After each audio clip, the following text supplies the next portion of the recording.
welcome everyone to another edition of the Monterey Conversations. I'm Lisa Becker. I work with the German Institute for International and Security Affairs, and I'm a fellow of the Charlemagne Price Academy and actually an alumni of the Monterey Summer Symposium of Russia.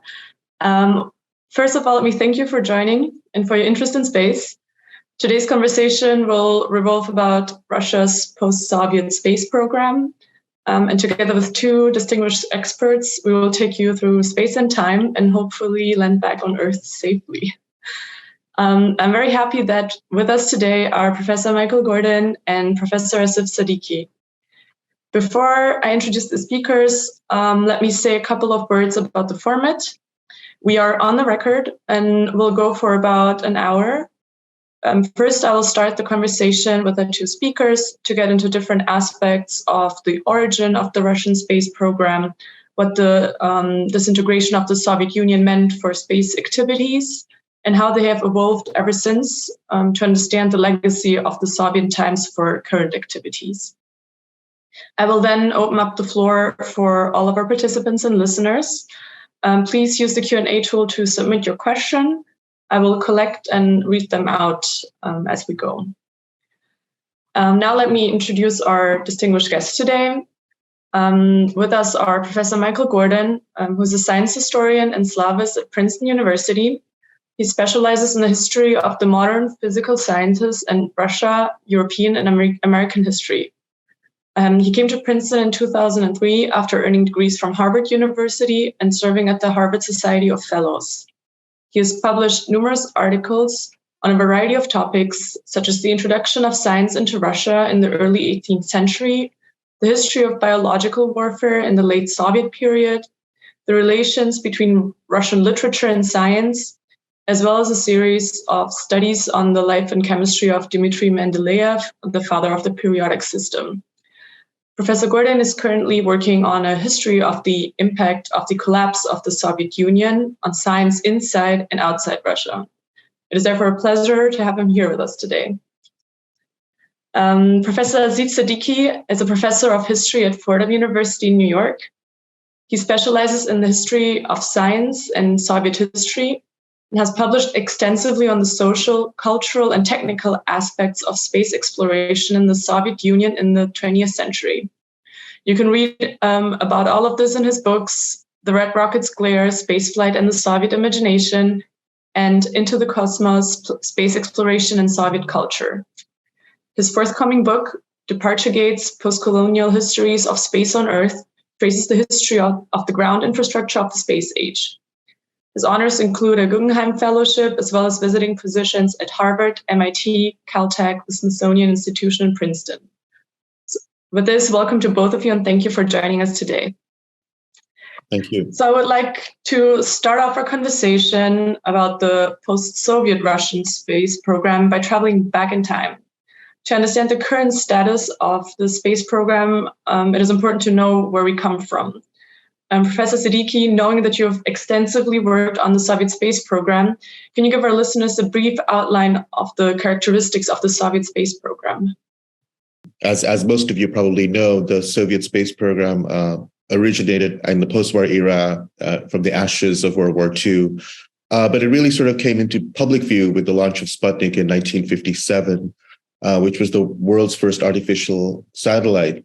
What was interesting, I think, about Sputnik, and which sort of carries on to the later Soviet space program, is that it was launched by an intercontinental ballistic missile, a repurposed ICBM. So it was really embedded firmly in a military context. But the public face of it was also quite crucial to understanding the importance of Sputnik, in that it caused, kind of a kind of panic in some sense among certain quarters in the West, that the Soviet Union had essentially advanced further than one had perhaps anticipated. And so I think that particular combination between the military and the public aspect of space carried throughout the space program. By and large, the Soviet space program was embedded in a military context. It was run by the military. And the military budget was sort of gigantic in terms of its investments in space.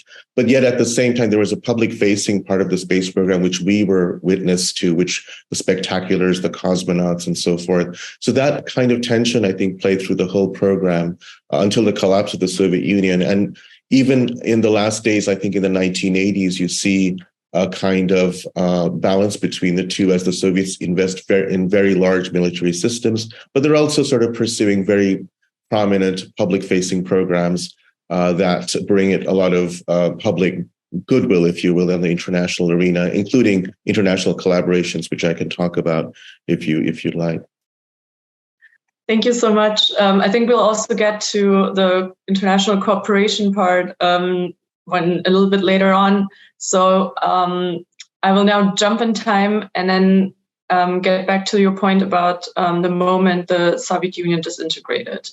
Can you, Professor Gordin, explain what happened in the 1990s when the Soviet Union disintegrated? So what were the challenges? And also please feel free to add to what we just heard.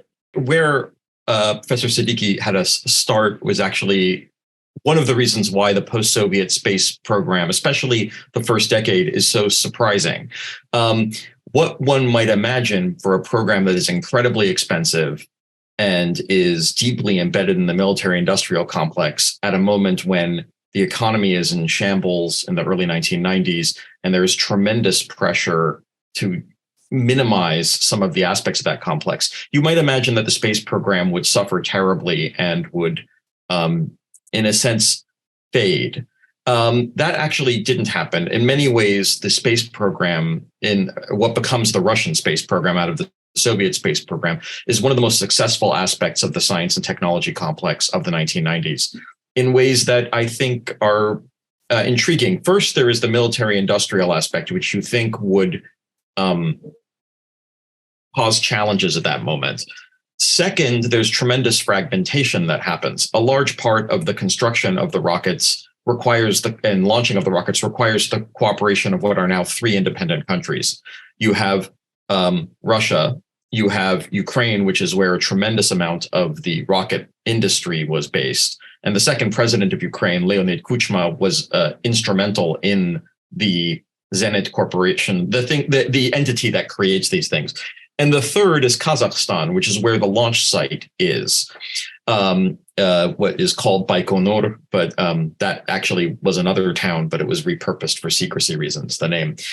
So all 3 of these countries had to a certain degree cooperate and also to a certain degree de-link. And the process of delinking the interconnected atomic and space complexes between Ukraine and Russia is a very long and complicated process. The situation with Kazakhstan is more of a cash transfer in a sense. It's the area is leased by the Russian state. So one of the challenges is how do you get these 3 countries to cooperate in a way that is now a transnational, international moment, what had previously been a domestic affair. The second is how do you fund a program that is incredibly expensive? And this is something I'm sure Asif will have much to say about this, but a lot has to do with how the Soviet Union ended and the status of space when that happened. Unlike many other sectors of the Soviet Union, which were colored by, especially the technical and scientific complex, which were colored by the April 1986 Chernobyl catastrophe, space does tremendously well in the last couple of years of the Soviet Union, just in terms of numbers. A few months before Challenger, before Chernobyl, 2 things happened that have tremendous impact on how space develops. The first is the Challenger catastrophe in the United States, where the death of the astronauts in late January basically grounds the space program, which means that the Soviet Union takes up much of the remaining trade of putting satellites into orbit. And the second is the launching of Mir, about the first, well, not the first space station, but an incredibly long-lasting space station in February 1986, which ends up lasting till 2001. And its tremendous success provides a very visible and important foothold for the post-Soviet space program to organize itself around, especially in the public-facing aspects that were mentioned just a moment ago. there's lots more to say, but I think I'll stop there and pass the mic over. Thank you so much, Professor Siddiqi. Do you want to come in here and also maybe chime in on the what you already alluded to on the international cooperation part? Because as Russia, the Soviet Union successor, opened up, and this has also opened up ways for cooperation, and we've seen this notably with ESA and the US in the early 90s. How did this turn from competition to cooperation unfold in this time? Right. I think just following up with Michael's comments, I mean, I think the late 1980s was a really crucial moment, I think. So in order to follow the cooperation that happens after the collapse in the 90s, you really have to go back to the 1980s, because already in the late 1980s, there's a kind of a large initiative among Russian Soviet space officials to essentially, capitalize on the open markets post-Challenger. And they created a government organ called Glavkosmos to essentially sell their wares. But there's also many other ways in which they start cooperating with the European Space Agency, with the French. There's always been ongoing cooperation with socialist countries. But once the collapse happens in 91, they're actually well placed to sort of continue those things. Although what begins to happen is that the nature of that cooperation begins to transform, particularly with the arrival of the United States as a major player in that sort of thinking. And as many of you probably know, in the early 90s, the American space station Freedom, which had been proposed by Ronald Reagan in the early 80s, was sort of ground down in overruns and cost overruns and delays. And at that moment, there was a proposal, or a set of proposals actually, to sort of salvage Freedom. And one of the proposals was, in fact, to talk to the Russians. But there was also obviously many other considerations in play. And one of the considerations was what to do with a large number of Russian scientists. And not just, when I say Russian, I mean Russian in the former Soviet Union, really, and all the republics, a large number of scientists involved in space, but also many other adjacent sectors. There was a fear and anxiety that many of these very, very smart people would essentially, move to quote unquote rogue nations or offer their services to unsavory partners in the world. And so in order to preempt that, there was a move by the Clinton administration, although originally started under George H.W. Bush, to reach out to the Russian government and start a major collaborative process, which sets up the basic founding blocks of the later International Space Station. And the first piece of that puzzle is a project to send the space shuttle to the Mir space station, which Michael spoke about. To try and think about how to even start this process, they start to think about a shuttle Mir project, and perhaps to have an American astronaut live on board Mir. At that time, we forget, but at that time, NASA had almost no experience having astronauts for lengthy periods in orbit, and the Soviets had enormous experience over decades. So that was actually a selling point that the Russians brought to the table. We can offer you long-term stays on Mir. And so that really sets up the initial cooperative projects in the early 90s. Thank you so much for giving us this insight in how to factor in, the disintegration, not only from a cooperative point of view, but also geographical point of view. So now we understand that we've come from the Soviet times throughout the 90s, and now we arrive in the year 2000. And space program weren't and still are a prestigious undertaking for states from which especially, let's say, the Soviet Union derived a lot of power and prestige from. And so when we transition to the 2000s, what role does Russia and maybe also the Putin regime, if at all, envisage for itself in space today, but also with regards to other space powers? And I'm asking this also to understand whether we can observe any traits from the Soviet legacy at this stage already.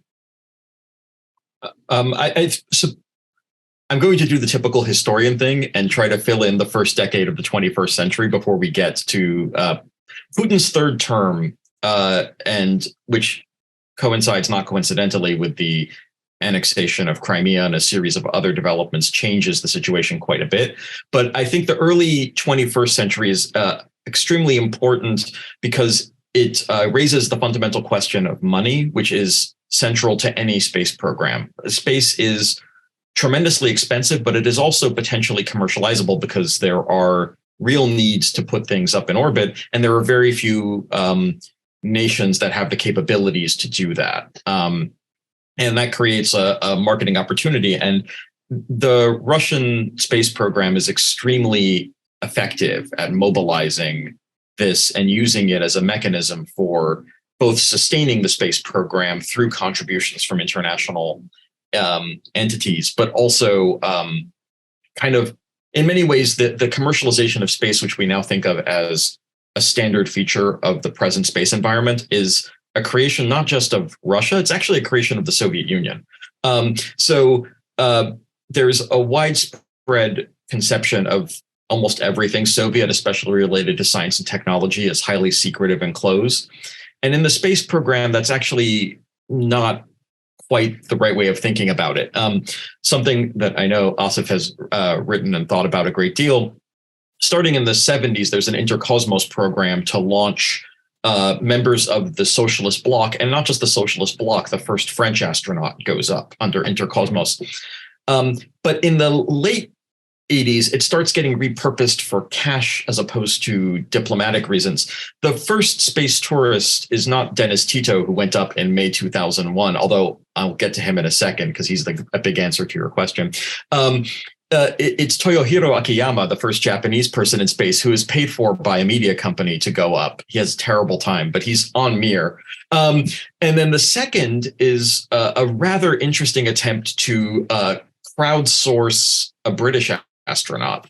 And Helen Sharman, who's the first British astronaut, cosmonaut, goes up in 1991. So these are two people who go up in the Soviet Union, basically paid for. The Sharman case ends up being incredibly complicated how it's paid for. But Akiyama is directly paid for by a corporation. And so this is an attempt to try and commercialize one of the great assets the Soviet Union has, which is it can launch up lots of rockets and it can launch up people. There are only 3/4 places in the world that can launch a person into orbit. There's a Chinese site, there's Baikonur, there's a thing called Vostochny or Svobodny that we'll talk about in a little bit, and then there's Cape Canaveral. Like that, now it's a little more complicated because of SpaceX, but there aren't many places that can do that. And there are two ways in the 90s and early 2000s in which the Russian regime manages to commercialize space very effectively. One is space tourism. At this point, Mir sunsets in the 23rd of March 2001 and crashes. That is already basically 10 years beyond its lifespan. I mean, it lived way longer than it was expected to. But the idea of Mir and the experience of launching people up into orbit and keeping them there meant that the Russians had a possibility of selling seats. So the Soyuz rocket that takes people up has 3 seats on it. So you could sell the third seat to someone if you wanted to. And Dennis Tito, an American businessman who had negotiations about going up to Mir and then ends up going to the International Space Station for reportedly $20 million for the seat in May 2001. In May 2002, Mark Shuttleworth, South African businessman, does the same for reportedly the same amount of money. And this basically stops in 2009.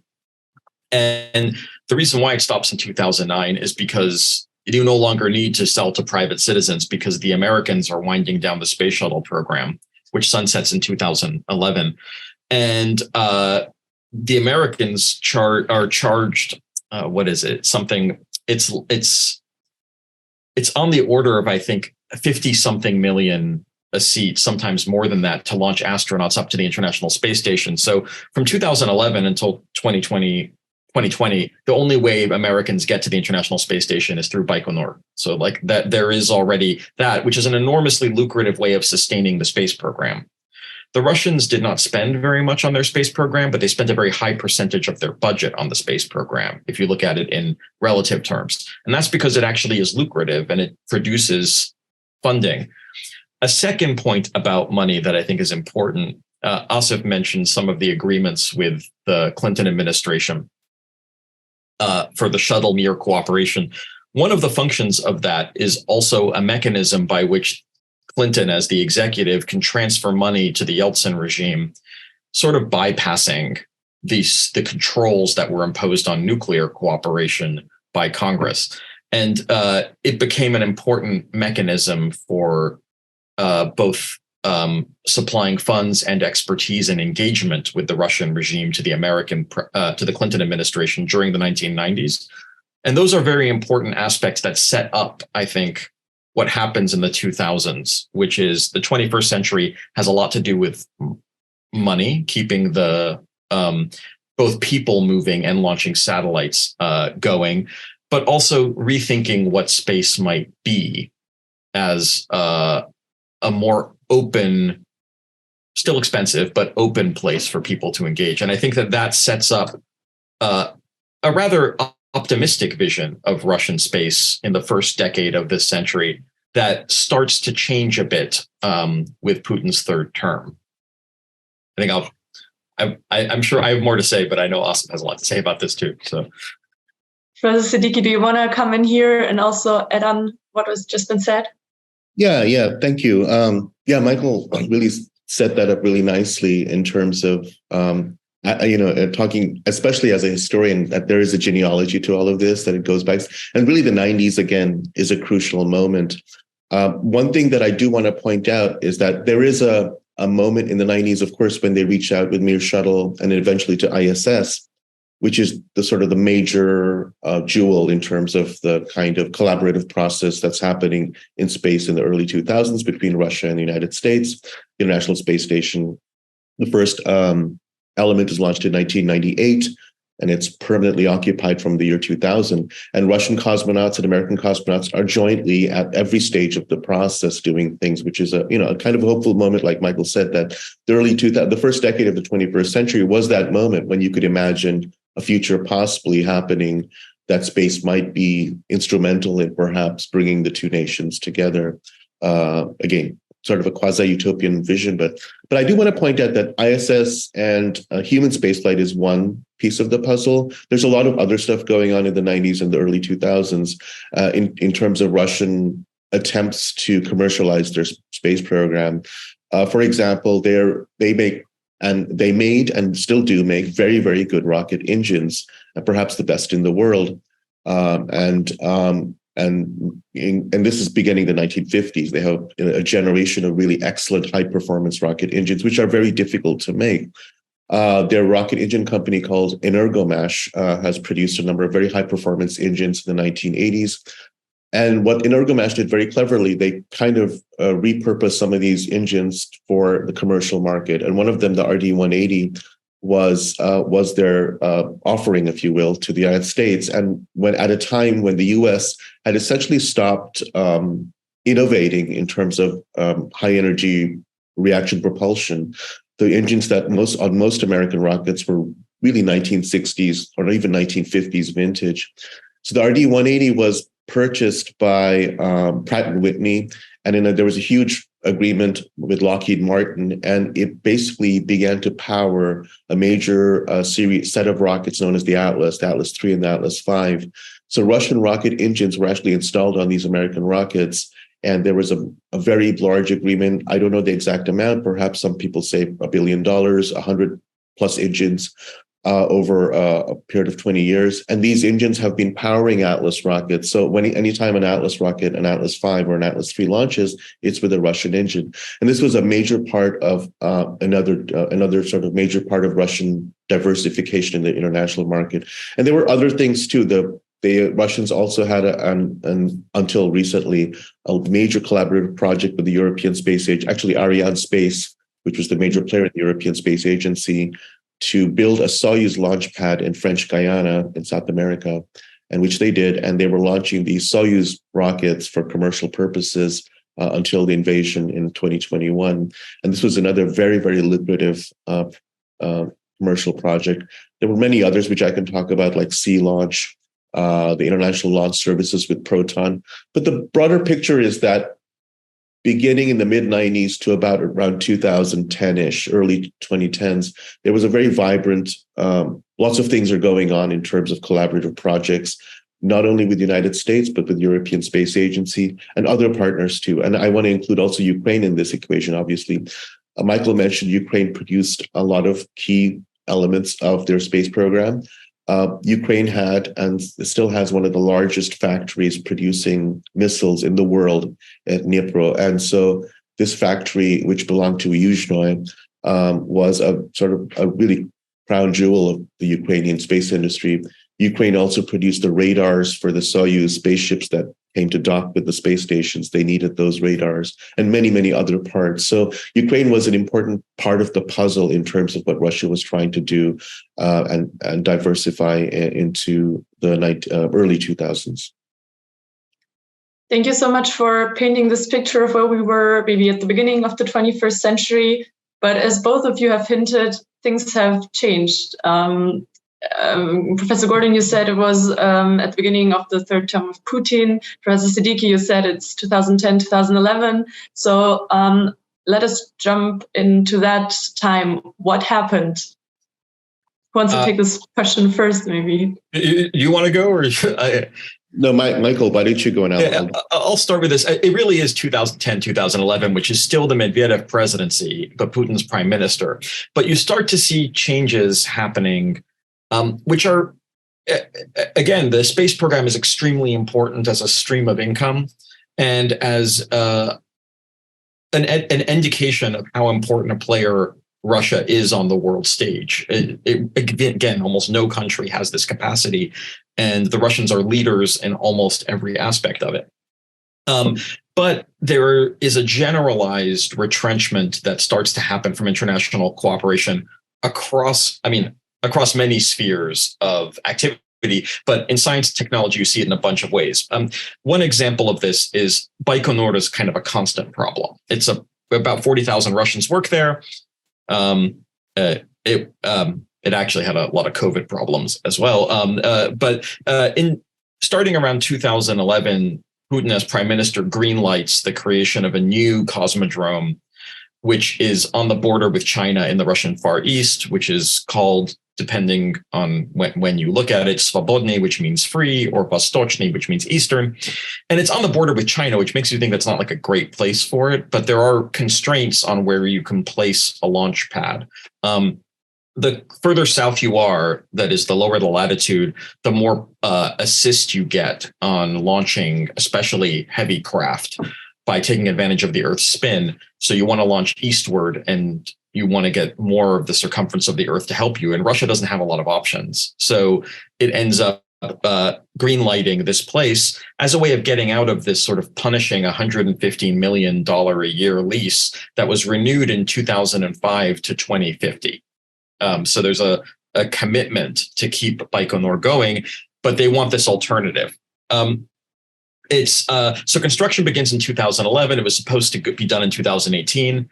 The first launch was in April 2016, and there have been about a dozen launches from there, mostly successful. But it hasn't been a pretty picture. In 2015, Putin, who's now president, takes personal control of the site because the corruption is so egregious, even by Russian state standards of the 2010s, that it's unacceptable. And so people get axed for this. So that's one attempt of trying to onboard this transnational space program into the Russian Federation. That's one aspect. There's a general tightening up of Roscosmos, the organization that runs it. That clampdown, Asif, you might think it starts. I mean, you certainly see it very strongly. In 2018, Dmitry Rogozin, who is sort of catastrophic, is appointed as the head of this, and he does everything he can to antagonize the international community, who he needs to keep this thing going. He's bellicose and aggressive in a bunch of ways. He ends up being dismissed on the 15th of July, 2022. So after the invasion, the full-scale invasion begins. He was wounded actually in December at his birthday party, which was in either Donetsk or Luhansk. I forget where, but he was having his birthday party in occupied eastern Ukraine, which gives you a sense of Rogozin's general sentiments. So Rogozin does a lot of things to control the organization and bring it in line. In October 2021, this is before the invasion, there's this distressing to people like Asif and me, basically requirement that no one in the space program can speak to journalists. There's a cutting off of information from the international community. So these are all extensions of the Foreign Agents Law of 2013 that basically try to restrict and domesticate the Russian, in both senses of making it domestic and taming the Russian space complex to make it more amenable to the state. And that has a lot of consequences. It's an international industry. It needs that cooperation. Things like COVID hit the industry very hard, both in terms of workers in Baikonur, but just people aren't spending the money to launch. And then the war, the full invasion in February of last year has been catastrophic. Organizationally, in terms of morale, in terms of investment, in terms of almost everything. But I'll pass over for the after the optimistic 2000 knots, the depressing 2010s. Yeah, if I can just step in to just follow on to that. I think one of the interesting things has been, throughout the 2010s, I would often get called by the media to talk about the Russian space program. What's going on? This is before the invasion, but after 2014 also, which was another military engagement began. So I think, and my answer, because people were wondering what's going on, and I think this process of, shall we say, the collapse of a kind of general acceptance of an international consent, that international collaboration was good and positive. This kind of consensus began to collapse, I think, in the early 2010s, not just because of international politics. It wasn't just because of the Crimean, the war in Crimea, the invasion of Crimea, or the invasion of Ukraine. There were many other internal problems. Michael pointed to corruption. Corruption was deeply endemic and probably still is. But corruption is tied to another problem, which is the issue of quality control. So what happens on the factory floor is people cut corners. And so you start to see more and more rockets failing. And you see actually a number of them in the 2020s, key missions, rocket launches especially, failing. And those failures are really tied, I think, inextricably to corruption. And there's, because of corruption and the quality control, there's a high degree of turnover and management. So there's no continuity across a lengthy period of time. All of this is happening in the 2010s. So there's already, I think, a kind of negative push, if you will. I don't know how to characterize it in the Russian space program that's really dampening the kind of early enthusiasm. And so plans are constantly delayed. They'll announce a mission and it doesn't launch, and it doesn't launch for another year or 2 years and 3 years. And that's actually becomes a common facet of the project. So people stop paying attention to their plans because they're never going to happen. They have a very long-standing plan to restart exploration of the moon. The Soviet Union had last sent a project to the moon in 1976, Luna 24, which had collected samples of the lunar surface. Since then, and since 1991, the Russians have never sent a project back to the moon. And so they've been trying to restart this project called Luna 25 for almost 30 years now, and it still hasn't launched. And part of the problem part of the set of issues that have affected this project is this corruption and mismanagement. And I'll add one more thing to it, which is that after 2014, very severe sanctions were imposed on Russia in terms of their access to certain kinds of electronics that were extremely crucial for space satellites and rockets, particularly microelectronics. And that really hampered Russia's ability to operate in an efficient manner. They were still able to bypass sanctions to third parties and so forth, but it was more expensive and it took longer. And so I think those kinds of things are crucial when thinking about what happened to the Russian space program in the 2010s. It's a constellation of things that's going on. And of course, I think we cannot, there's no way to overestimate the catastrophe that Dmitry Rogozin was. I think he was, if one person can be said to have cast a dark shadow over the project, he was really antagonistic. He was a really, what I would call a malevolent force in the program in a way that's really unprecedented. And I think he antagonized so many of the partners when there was other ways to do things. And I think his dismissal maybe gave some hope that some things might change. His successor is Yuri Borisov, who's actually a mathematician by training, but had sort of basic managerial positions in the defense industry complex. And he seems to have a much more quieter approach. But it's not clear exactly if they've been able to repair the damage that Rogozin wrought during his years as head of Roscosmos. So all of these things, I think, are important to consider the kind of the pushback that happens in the 2010s. It's not just the international situation. There's a lot of domestic things going on that also almost hamper the program quite seriously.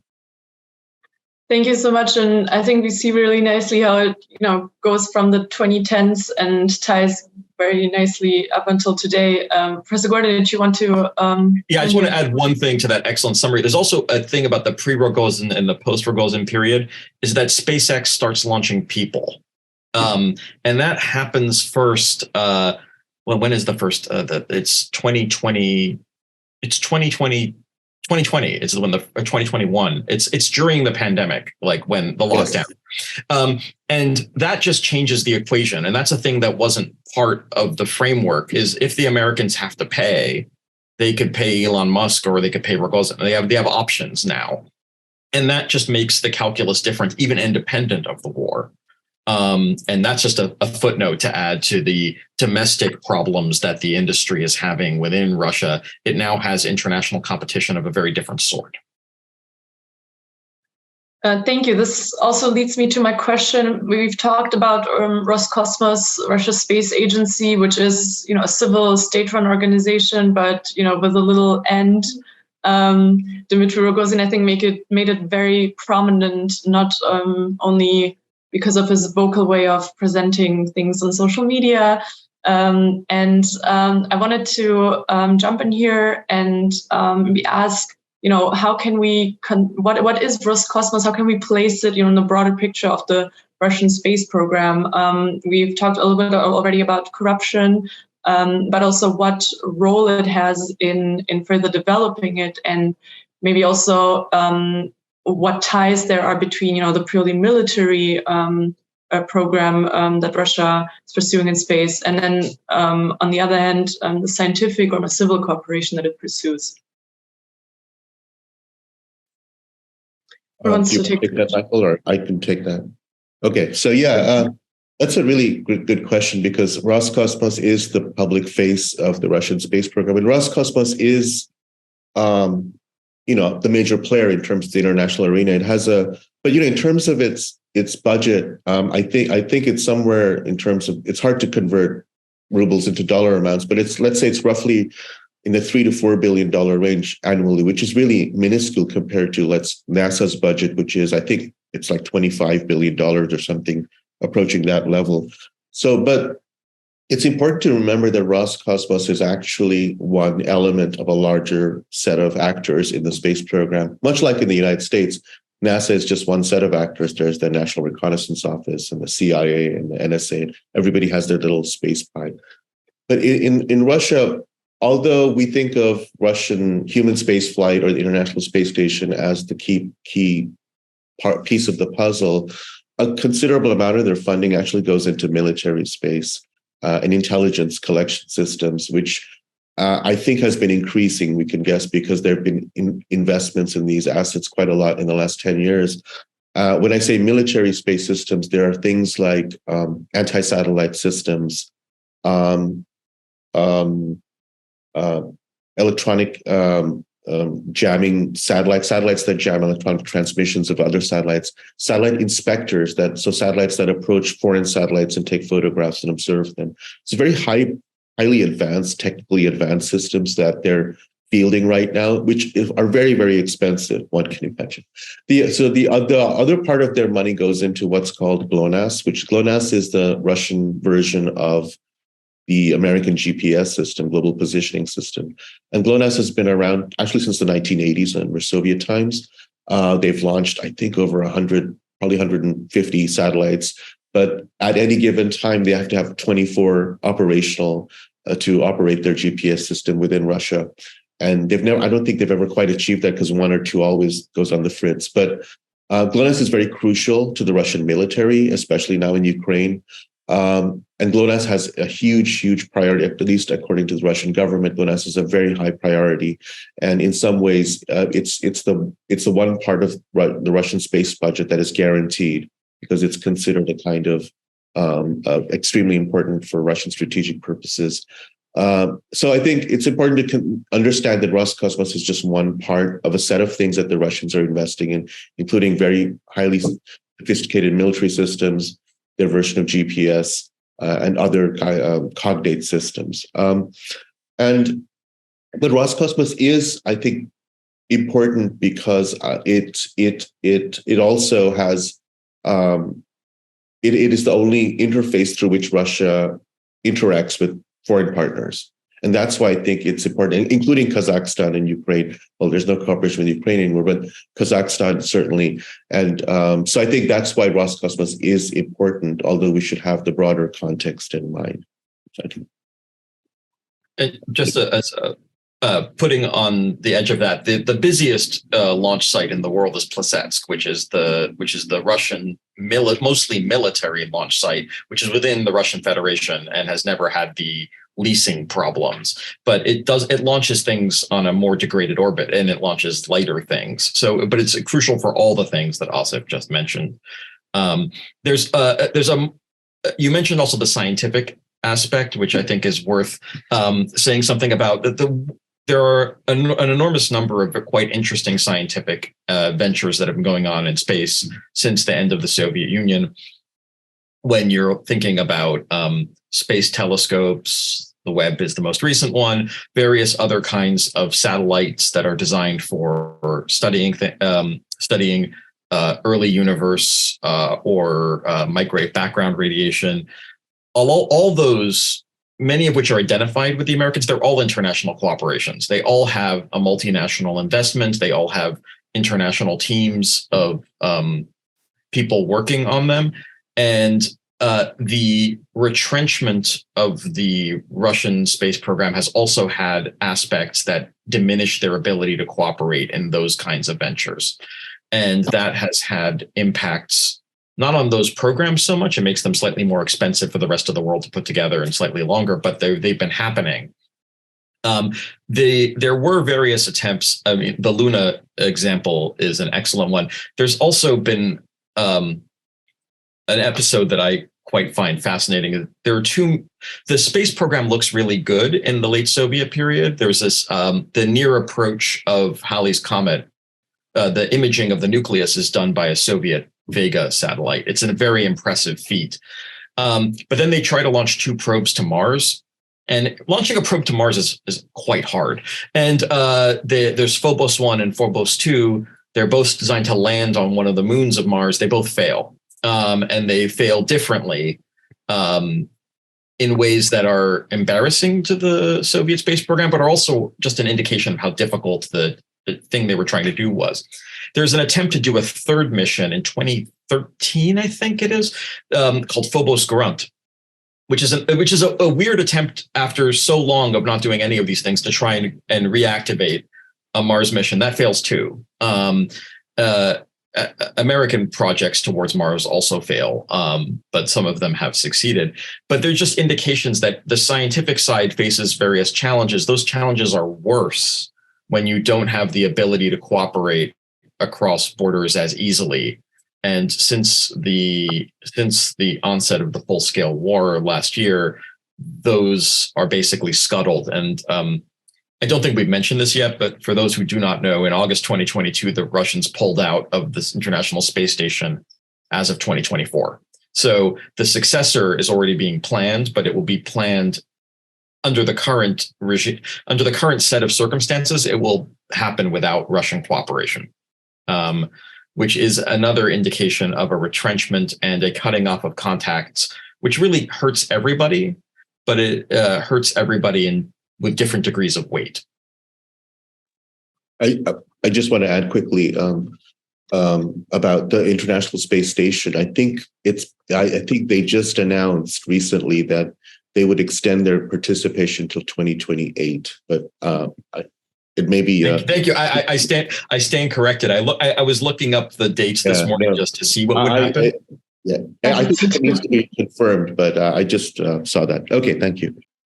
I also looked up, the extension timelines. I think there was a lot of back and forth. So this also is it's a symbol of, I think, the current political climate, which I would suggest we get into now, because you've both already alluded to 2014, 2022.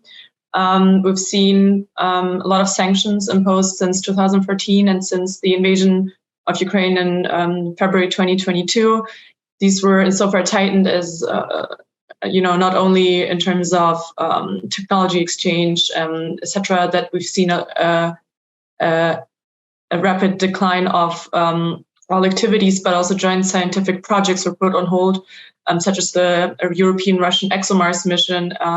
And then also, coming from like a European perspective, the cooperation with the Soyuz rocket was suspended, which cost Europe its access to space.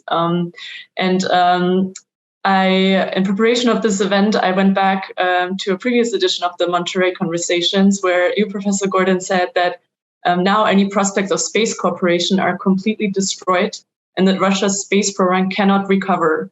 And we've already talked about, how in the 90s it recovered to then flourish in the early 2000s. So I was wondering, do you still stand by your assessment from last year? And how have, both the events in 2014 and 2022 impacted the space program, and also maybe also the Russian space policy and strategy with that regard? Right. That was that. Thank you for reminding me of that comment. That comment was in the context of a conversation about nuclear cooperation, which in the 90s was very successful for a bunch of reasons. I would say I actually don't think of the 1990s as recovery. I think of it as continuing a momentum that was already starting to experiment in the late Soviet period with lots of different ways of imagining space. And not all of those imaginations worked. But it seems to me that unlike many other sectors of post-Soviet science, there isn't as much of a shrinkage and then rebuilding. There is a continuity that's quite impressive across that period. It has a lot of help. But in terms of now, it's hard to predict something's ever dead because things do tend to revive. But in order for the status quo ante to be resurrected, where there is a lot of contracts to launch things into space, a lot of international cooperation, this requires the Russian space program, whichever part of it you're cooperating with, to think that you are a reliable partner. It requires that those Russian entities be perceived as reliable partners for extremely large investments of very difficult technology that you don't really want to fail. And if the Russian state is seen as capricious or liable to jeopardize agreements through actions that seem inexplicable to the outside world, that discourages that kind of investment. And it seems quite hard for me to imagine a quick resurrection of space cooperation if there were a ceasefire immediately and some kind of agreement to end the conflict. It would take time to rebuild the trust that's required to make those initiatives work. And again, that would happen in a context in which SpaceX is continuing to do things. So the environment is different than it was in, say, 2012. So I'm not optimistic about the nature of Russian space. There are other thoughts one could say about the scientific sector more generally, with the recent arrest on treason charges of scientists in Novosibirsk who are working on hypersonic missiles. These have chilling effects that take time to recover from. And no, historians are terrible at predicting the future, so you should really never hold a historian to task for any predictions they make about the future. But my sense of it is it would be very difficult to walk back from here to something like the kinds of cooperation we saw 5-8 years ago. Thank you, Professor Gordin. Professor Siddiqi, you also had a similar prediction, which was similarly pessimistic back in an article that you wrote in 2017. So do you expect the program to recover, and maybe what will it take for it to recover at some point? Yeah, I mean, I really echo Michael's comments. I think, I'll say something pessimistic and something optimistic. Pessimistic me says, my sense is that the Russian space program will contract and become something like a modest little space program that's operating and then doing a few things, interesting things here and there. But it's the halcyon days are over. Even the days of the early 21st century when it was an equal partner in ISS, especially after 2028 or whenever ISS goes away, Russia will sort of devolve into this little side space power that does interesting things occasionally, but not so much, certainly disconnected from the international community. And I say that especially because of the invasion of Ukraine. I think that was a real inflection point that's going to be very hard to recover from.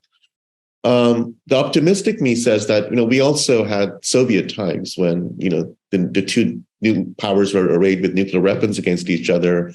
And even the, Stalinist times when people might be arrested and all sorts of things. So I think there was a way to recover from that. And it took some time, but there were ways people started to have collaboration and conversation. So I think it's not impossible that it might happen. So I do think that my hope is that, one small ray of hope is that, for example, the way the International Space Station operates on the ground between managers in Houston and in Korolyov, which is the suburb of Moscow, where they control the space station, they still have very good relationships between the astronauts and the cosmonauts on the ground, and between managers that need to talk to each other about certain operations of things that they need to, on a daily basis. I think if that's still possible in this particular moment, I think that says something. And of course, we had even very recently a Russian cosmonaut fly on SpaceX and an American fly on a Soyuz. Even after the invasion, this still happens. So I think there are indications that it might still be possible to imagine an alternative. But I fear that the more pessimistic outcome will actually happen. So. Yeah, thank you. I mean, I think there's so many different trajectories where this can go, a lot of elements that play into it. So I appreciate you giving even a tentative projection of the prospects, albeit a rather pessimistic one. I think that a lot of what you said sort of hints to the elephant in the room. We have a lot of collaboration between Russia and Western countries, even scientific ones that are difficult, and where the engagement is rather reducing. So there's this much anticipated turn towards other space powers that are in the rise. There's no longer just the United States and Soviet Union or Russia, but we've seen an increase of activities from both institutional partners, from private actors, but especially China and India have expanded in their space programs and are getting on equal footing. So I want to come to China for a bit. Russia and China have been known to be working together in different also space-related areas, bilaterally, but also what we've seen in the UN context, where they jointly proposed a draft treaty in 2008, which was then revised in 2014. And this sort of stands in a stark contrast to the Western efforts for, not only legal, but politically norm building for responsible behavior in space. You've both alluded to the testing of anti-satellite weapons that are debris creating and endangered actually the operations of the International Space Station back in 2021. But also China has been increasingly expanding its space portfolio.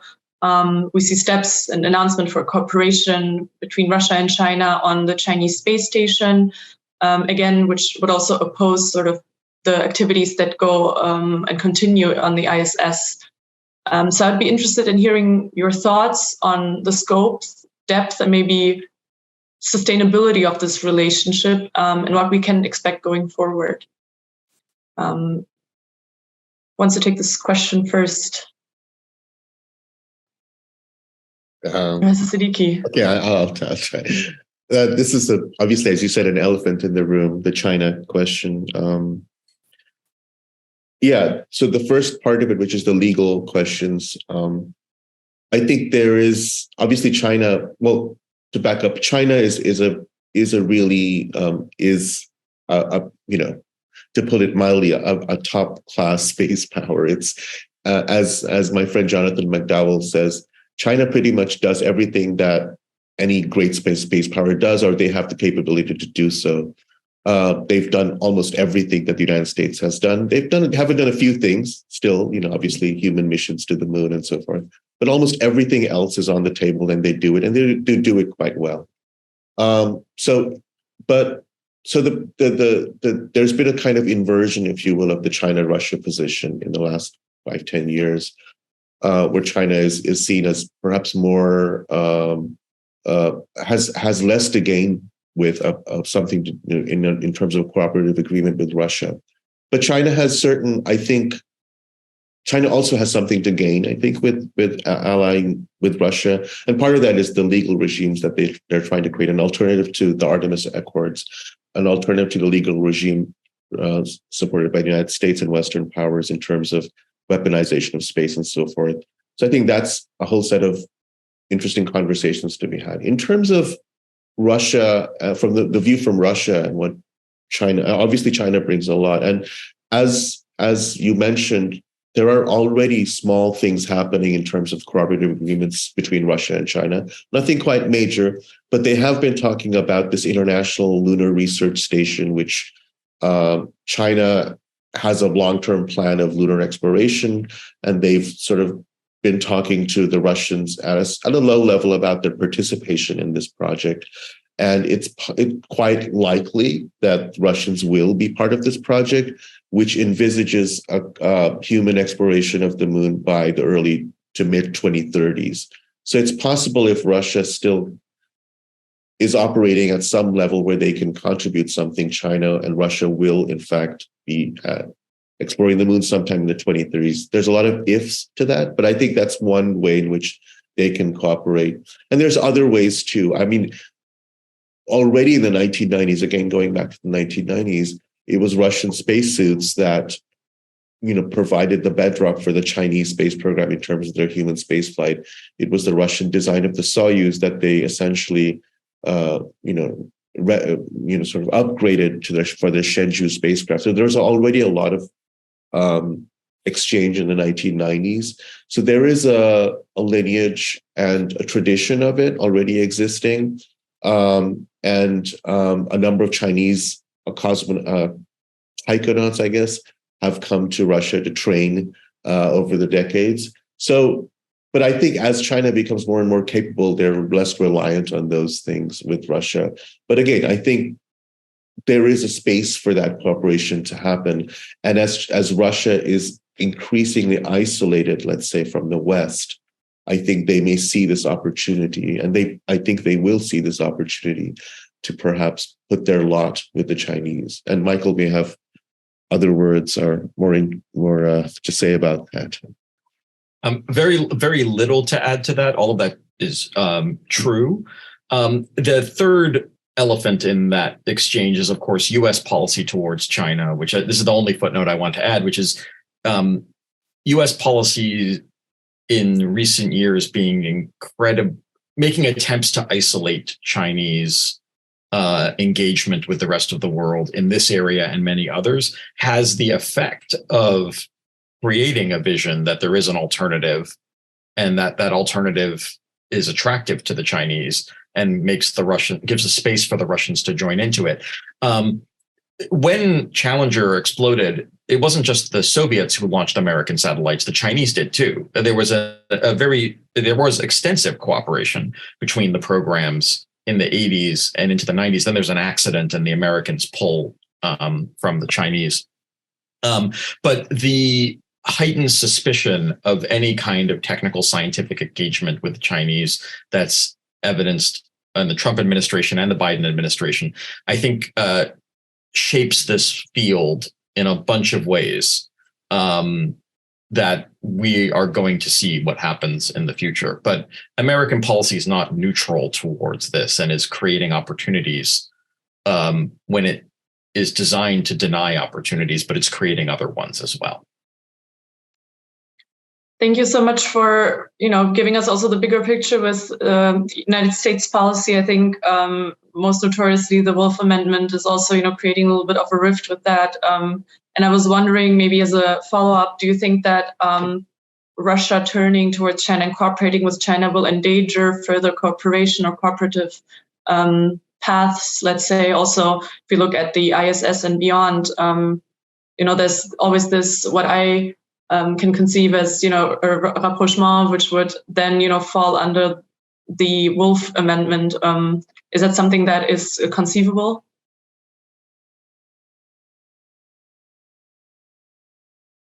I actually don't know how to answer that question. I mean, for a rapprochement like that to happen, there would have to be serious political movement within the United States that I have a hard time imagining. I think that's what I like, but it's conceivably possible. But I hate to be the pessimist in this conversation, but I just think that there's certain patterns that have gotten built over the last decade by, I would say, principally the Americans and the Russians, but also the Chinese, which have set certain patterns in motion that are going to be quite hard to alter. They're possible to alter, but it requires political will to do so. And we'll see whether that manifests. I know that's not as specific an answer as you would like, but I think that's where I'll hedge it. I mean, I agree with Michael in terms of being pessimistic. The possibility of U.S.-China cooperation in space or in science is very minuscule. I mean, given what especially U.S. policy is towards China right now, and that policy obviously has to do with a constellation of things, including Taiwan, but also industrial espionage and all sorts of our concerns about industrial espionage and all sorts of other things. But I think I can't see that shifting anytime soon. So it almost seems to me that it may, like both these players, Russia and China, present different sets of obstacles in terms of cooperation with the United States. Very, very different. But I think that it may be. It's very. I see almost. I don't see any kind of opening there, especially with the Wolf Amendment and so forth. And the Wolf Amendment also, as you know, prevents or at least deters other partners from cooperating with China who want to cooperate with the United States, because there's the similar sanctions are applied to people who do cooperate with the Chinese. So I think it makes it very difficult to imagine the Chinese creating an alternative global constellation of partners that includes Western nations. I think what the Chinese are going to do, and this is a separate conversation we may not want to have, but I think the Chinese are cultivating an array of partnerships in what the global south, essentially, for space exploration. They launched little things for lots of little satellites, microsatellites, and so forth, for lots of different nations globally. They have partnerships across South Asia, Africa, Latin America. So I think those kinds of things they're going to leverage to gain a kind of international foothold. But the really large partnerships like China, Russia, and US, I think I don't see a rapprochement there. Thank you so much for those insights. I want to now turn to a question that was submitted by one of our listeners, and I encourage others to also submit their questions. So the question is that addressed to both of you, and what do you forecast will be the future cooperation between signing nations of the Artemis Accords that we already alluded to? If you can also maybe just outline briefly for those who are not in the loop what the Artemis Accords are all about. And then on the other hand, the Ukrainian space industry in a post-war future, let's say. So it would be about, the cooperation between the US-led Artemis Accords partners and then potentially Ukraine.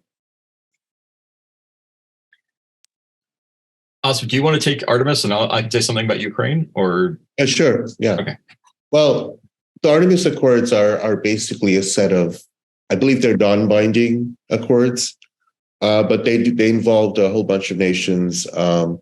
and I think like 20 plus nations that are, it's a kind of setting the stage essentially for lunar exploration into the 2030s and 2040s, but setting some legal constraints on what you can and cannot do in terms of what you find on the moon, basically. And the United States, particularly through NASA, has been trying to essentially ally itself with a whole host of countries across the globe, including many who don't have any space capabilities, but just as a legal requirement, having these people, having these representatives from many nations, come on board in terms for Artemis. And that way it essentially has a way to reaffirm certain principles that are already enshrined in United Nations laws, such as the Outer Space Treaty and so forth. But the idea is that this will lay the foundation for future lunar exploration, the Artemis missions to the moon in the 2030s. I think that given the current situation, to go back to the question, and the post-Ukraine invasion context, I cannot see Russia being part of any of this. Again, this is the sort of the pessimistic me.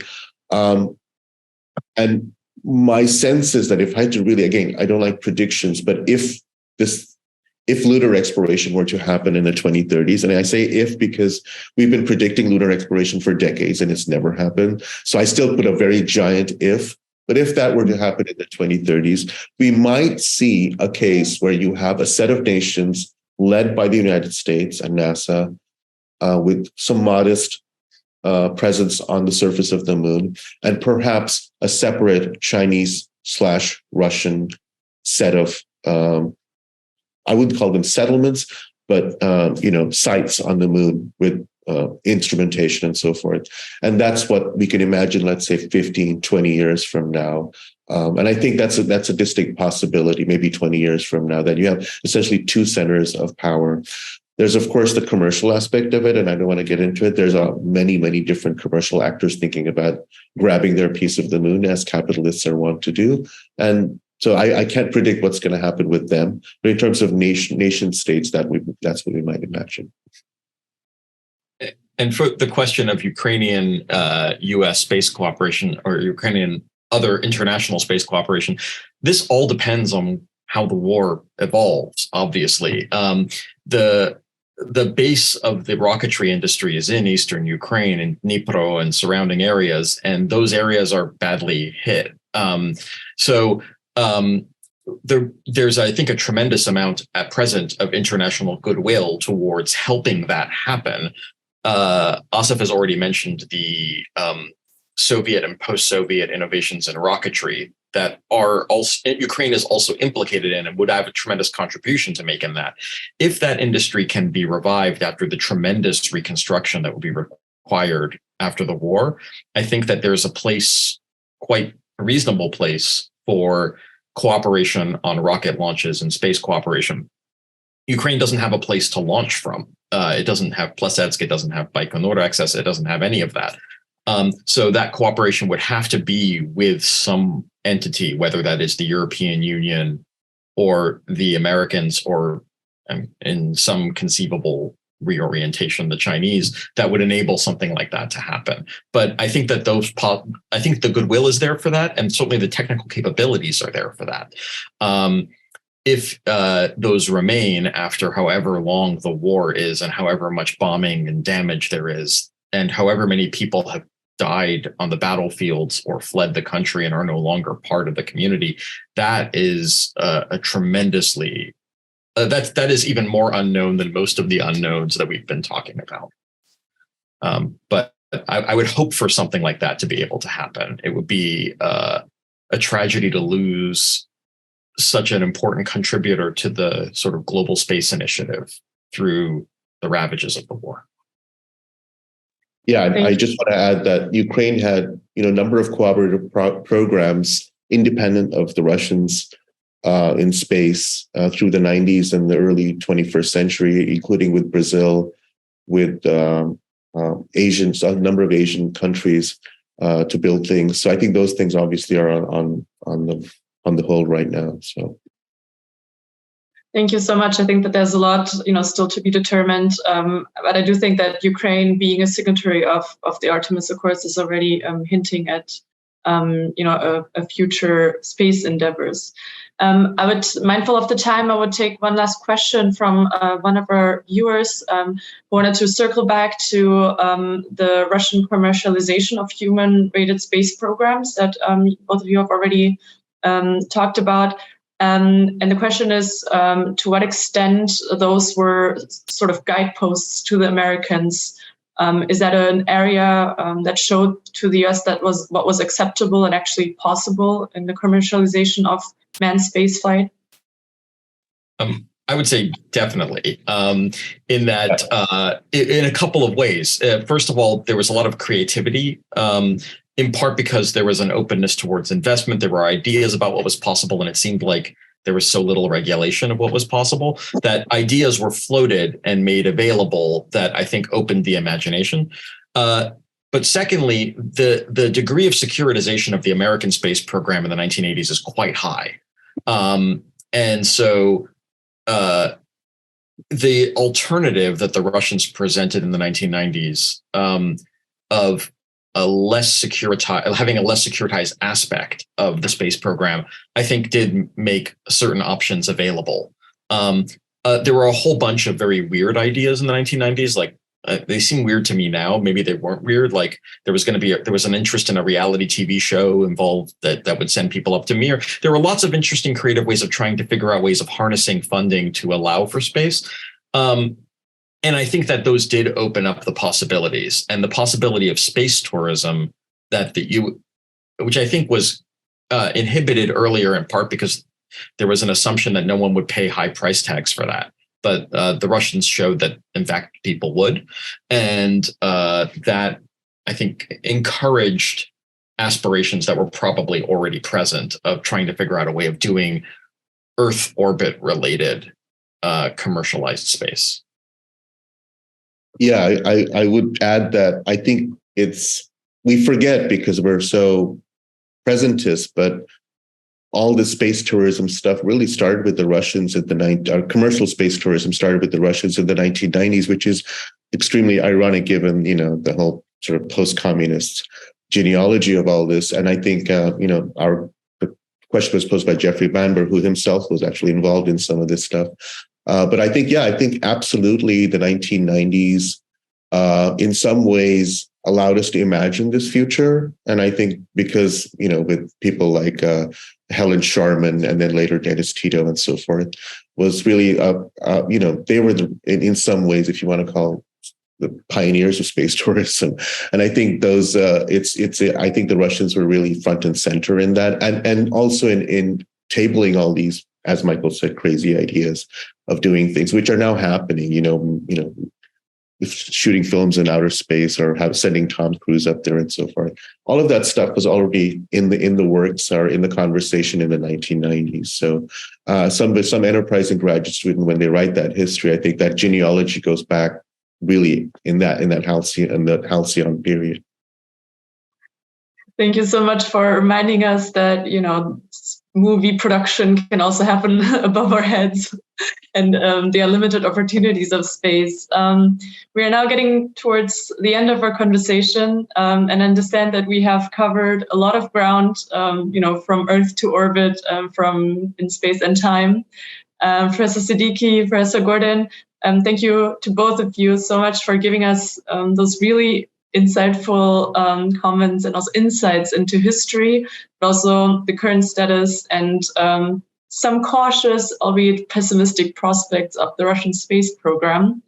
I'm sorry if some of the questions were maybe left unanswered, but I think that there's a lot more ground to cover in space, and we are witnessing history as we go. So at this stage, I want to thank the Monterey Initiative in Russian Studies and all donors, partners, and supporters for enabling this conversation.